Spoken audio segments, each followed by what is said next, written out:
নমস্কার বন্ধুরা, আমার চ্যানেলে আসার জন্য আপনাদের সবাইকে স্বাগত জানাচ্ছি।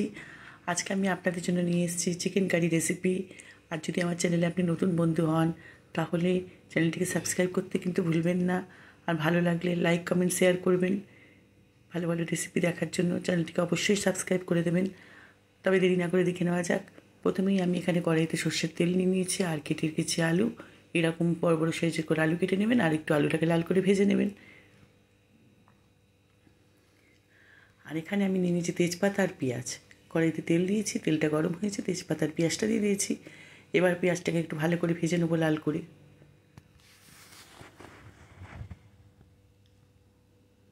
লাল হয়ে গেছে পেঁয়াজ, এখানে আমি আদা রসুনের পেস্টটা আমি দিয়ে দিলাম ওর মধ্যে বাটা। তারপরে আমি দিয়ে দেবো এখানে কেটে রাখা টমেটো কুচি দিয়ে দেবো ওর মধ্যে। এটা একদমই ইজি প্রসেস, আপনি এটা আপনারা করতে পারবেন, খুব তাড়াতাড়ি হয়ে যাবে। লবণ দিয়ে দেবো, গুঁড়ো লঙ্কা, হলুদ, আর এখানে দেবো চিকেন মশলা,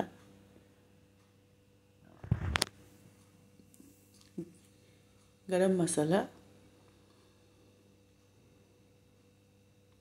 আর এখানে টমেটো সস, সামান্য একটু চিনি দিয়ে মশলাটাকে আমি ভালো করে কষিয়ে নেব। আপনার এই চিকেন করতে গেলে খুবই কম টাইমের মধ্যে আপনার ইজিলি হয়ে যাবে, বেশিক্ষণ টাইম লাগে না।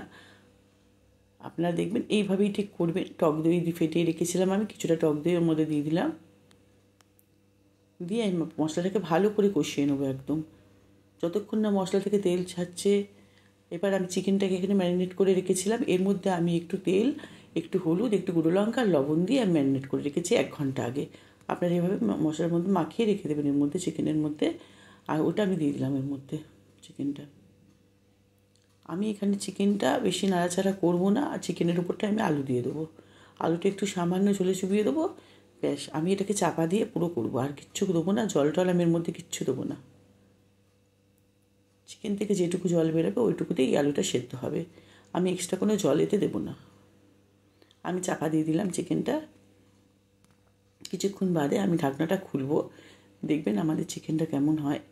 এইরকমই হবে, কি আমি একটু জলের মধ্যে কিন্তু দিইনি, যেটুকু জল চিকেন থেকে বেরিয়েছে ওইটুকুই।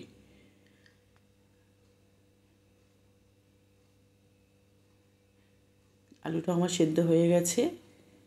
আপনারা এইভাবে করবেন, খুব ইজি, খুব তাড়াতাড়ি হয়ে যাবে। আর ওপর থেকে আমি একটু কাসুরি মেথি দিয়ে দেবো। আপনারাও এইভাবে করবেন, খুব সুন্দর লাগবে, ব্যাস। আর আমার চিকেন পুরো রেডি হয়ে গেল।